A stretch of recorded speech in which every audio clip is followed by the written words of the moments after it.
Manu Chao singing Clandestino. This is Democracy Now!, democracynow.org.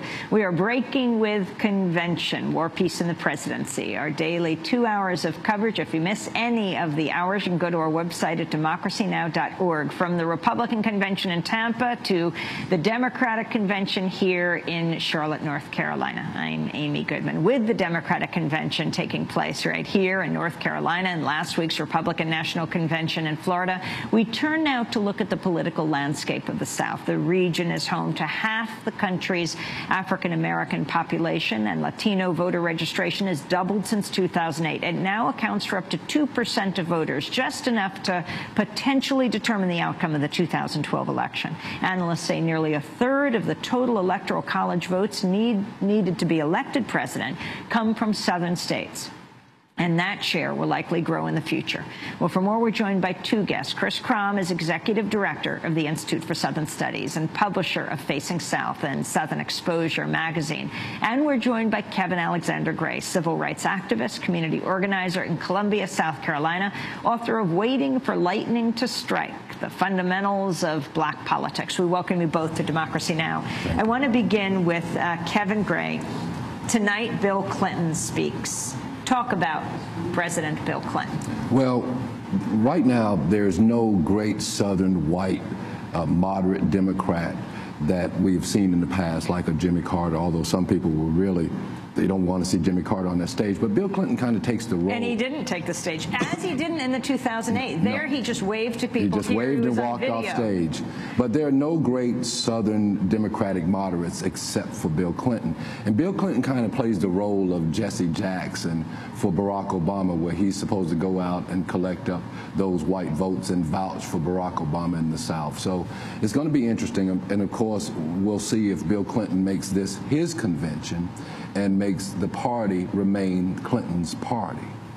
Jesse Jackson ran for president, and in the broadcast we played a conversation I had with him. I spotted him sort of standing there near the Illinois delegation. Right.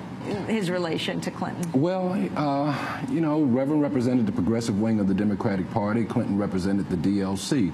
The Democratic leadership. The Democratic leisure class, as Reverend used to call them.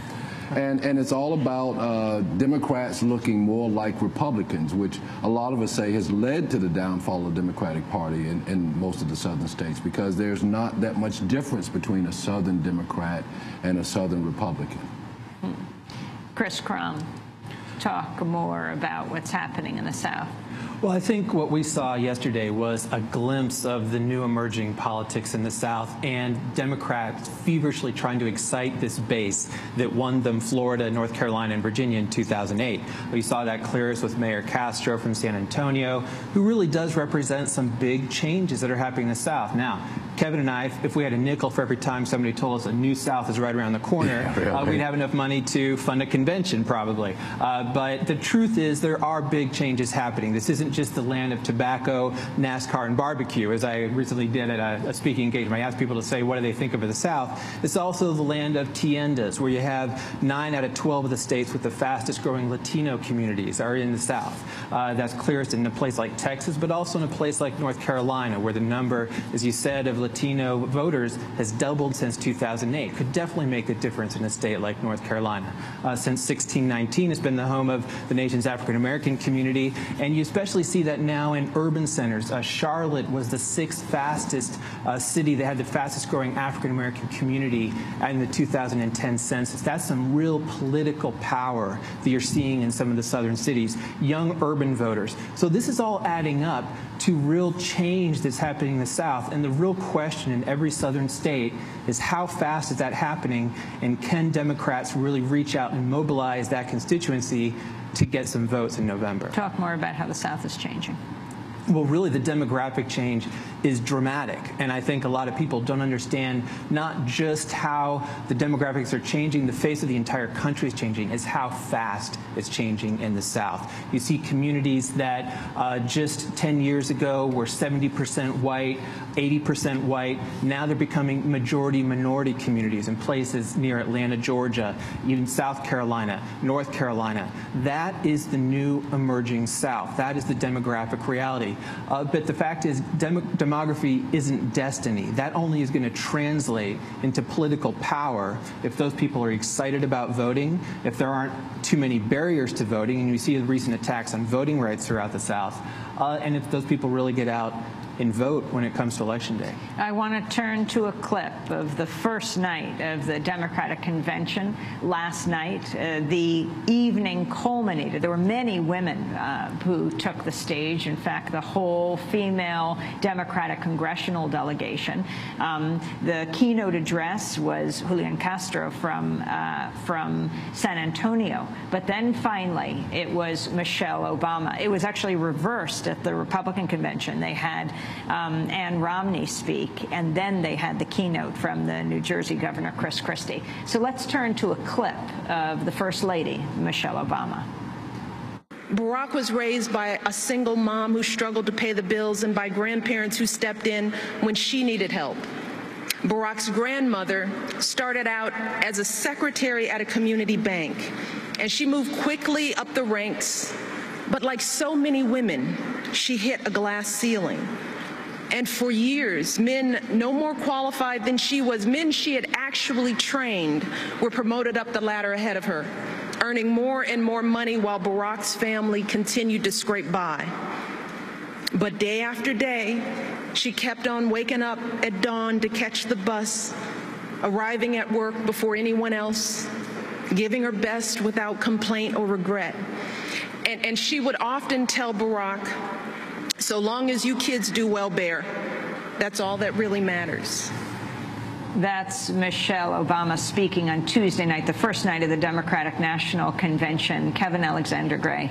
I was looking at the speech, and it looked like Michelle Obama had a Jesse Jackson moment. In 1988 in Atlanta, when Jesse made his speech, Jesse talked about the people who changed the bedpans in hospitals and couldn't sleep in those beds, the people who get up to catch the early bus to come to work at the conventions, as they have done at this convention, people getting up at 4 o'clock in the morning, working all day, leaving at midnight, and having to come back at 5 o'clock, yet they don't have health care. So, of course, you know, it is about the working class. And last night, if you closed your eyes, it sounded almost like the Democrats were progressive. What does that mean? Well, I mean, you know, we're talking about workers' rights, women's rights, the military, and looking out for veterans. Of course, the policies of this administration are not all that progressive to people like me, because what is progress from assassinating people, from torturing people to assassinating people, and you talk about whether or not people have jobs and whether or not we are doing better 4 years after Barack Obama. Well, the unemployment rate among blacks and people of color has increased dramatically since the president's been in office, and there's no relief in sight. And so we're hoping, as I said, you know, you look at Michelle Obama, she's popular. Of course, she's going to support her husband, and people love Michelle Obama. But when it comes down to it, it's still about economics. And the people that you depend on the most, your base, that base is being left out of the mix in all of this. And, you know, can you really truthfully say to them, they're still losing their houses in record number. They are better off. They're still having to go on multiple tours in the Middle East, where we spend $1.5 million per troop per tour. Are we really better off? I wanted to turn back to another clip of Michelle Obama last night at the Democratic National Convention. She highlighted military families and talked about seeing what she called the very best of the American spirit. I've seen it in our men and women in uniform and our proud military families. In wounded warriors who tell me they're not just going to walk again, they're going to run, and they're going to run marathons. In the young man blinded by a bomb in Afghanistan who said simply, I'd give my eyes 100 times again to have the chance to do what I have done and what I can still do. that was Michelle Obama speaking on the first night. In fact, she was introduced by a mother who had a number of children in the military, saying, I think it was 5 kids she had, 4 in the military, and she's hoping that her high school son will also choose the military. Chris Kromm, the significance of this. Well, you know, what they say is if you live in the South, somebody you know is in the military. There's no question that this is the home of the military-industrial complex, is the South. From what we had looked at, about 56 to 60% of the troops are based in southern states. About 45% of the troops come from southern states. So this really is the home. And in North Carolina, really it's an advertising point that it's the most military-friendly state in the country. So what you have is 2 issues here. One is you see on the level of rhetoric and theater at the Democratic Convention trying to reach out and associate with those, identify with those families by really playing that big time about the connection to military families and what they're going through. That kind of chafes against the reality of that this administration has been slow to really shift course on a lot of aspects of foreign policy. And so a lot of people who are most affected by our current foreign policy are really wondering how fast this is going to change. Now, clearly there has been some change. I don't want to undersell that. I think that's clear. But in terms of what military families are really going through, you can see that this is something, and it was surprising to see that usually it's the Republican convention, right, where you see that rhetoric really amped up to the 10th level. And so it was interesting to see that it was Democrats really trying to seize the initiative in speaking out to that constituency. But I think the question on the ground for those families most affected by it is what's changing. And you notice that at the Republican convention, they didn't talk about war in the military. And what Chris said is so true. I'm a former military officer. My father served 27 years in the Navy. I had 3 brothers. All of them served in the Army. Most of my nephews now, because I asked my son, when he asked me, should I go in the military? Don't go. But most of my nephews have been in the military on multiple tours. And when you ask them, I had one that did 2 tours in Afghanistan and 1 tour in Iraq. That $4.5 million that they spent on you, what could you do with it now? He said, well, I could pay for my education because that kid is unemployed. All this boosting of the military and boosting of the empire and using the soft face of Michelle Obama to build empire and to take it from the weakest segments of society, to say that that's the only economic opportunity that you can have, people ought to question that. I want to shift gears a little bit, Chris Kromm, and ask you about a conversation we were just having. It was about Karl Rove. But to talk about the research that you've been doing following the money in North Carolina politics. Well, after Citizens United, of course, there was a talk about how outside money was really going to take over politics. Money's always been a big factor in politics, of course. But after that decision about how this outside money could play a role, most of that, what you saw in the media, was about what happens at the national level. And in 2010, we wanted to look at what could happen in a battleground state like North Carolina. And all roads led to one man named Art Pope, who's really the right-hand man of the Koch brothers. When you hear about Americans for Prosperity, everybody says the Koch brothers. Well, their right-hand man is Art Pope. He's the 2nd biggest contributor to Americans for Prosperity. He's chairman of the organization nationally.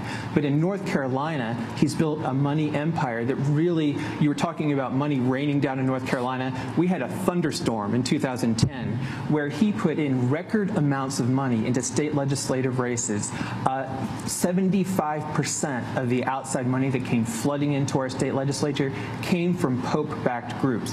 He won almost 80% of those races, leading to the first Republican takeover of the legislature in 100 years. Why was that important? Because they got to redraw the political maps of a state that was blue trending and turn it into a red state, which is where it is right now. The polls showing that it's going for Romney. The state legislature will likely stay in Republican hands. The governor is likely going to be a Republican in Pat McCrory.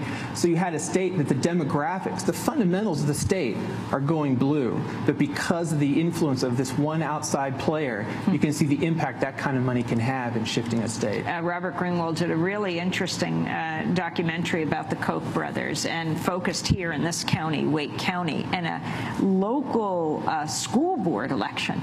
These parents who thought, oh, it's their civic duty to participate in their running, and they didn't realize what they had gotten themselves into. It was absolutely astounding, and that was another race where Art Pope was called the architect of the takeover of this county school board, which dismantled a historic desegregation policy in that school system. And so that showed from the county level of a school system, he was called the architect of that, to the entire takeover of state legislature. It's not just about the Koch brothers on the national scale. This is the kind of thing that even on a state, it has even bigger influence when somebody like a Pope can drop $200,000, $300,000 in a race and could change the complexion. And tell her where that money comes from. And tell her where that money comes from, because Chris could probably tell you where those stores are placed where he makes his money. It's a discount retail chain targeting African-American low-income communities. It's kind of like the budget version of Walmart. And he goes into these communities. Their business plan is to go into these communities. So the question is, how many of those low-income African-American shoppers know that they're funding one of the strongest statewide right-wing political machines in the country? I want to ask about voter ID very quickly. I mean, and first, Chris, talk about the significance of what's happening through the South and other places in the country. And then, Kevin, the significance of voter ID laws when it comes to the Carolinas, from literacy tests to poll taxes. Chris. Well, clearly, I see this as a pushback to these changes. The South is changing, and there's a new majority that's forming. And you saw in 2010, after all the state legislators had said jobs was the #1 issue, and then surprisingly, when they came into power, voter ID was at the top of the agenda. I think it was a very conscious pushback to the fact that they're scared of this new emerging majority. It's just like Reconstruction. It's just like the Civil Rights era, where they know that there's a growing political force. And one of the key ways, there's redistricting, there's anti-immigrant laws, there's also voter ID, and laws that clearly the evidence shows that it's disproportionately Latino African-American voters. It's still the whole theory of interposition and nullification. We're going to nullify this growing black and Latino presence in the South, and of course, you know, South Carolina is like North Carolina's evil sister. We're the ideological home of white supremacy. But, you know, in the South, it has always been about race. It's always been about suppressing the black vote. It's not just Florida. It's not just voter ID now. It's poll taxes. It's literacy tests. It's counting how many bubbles are in a bar of soap in order to be able to register the vote. And, of course, in this particular race this year, we've got to go here, but we're going to continue the conversation.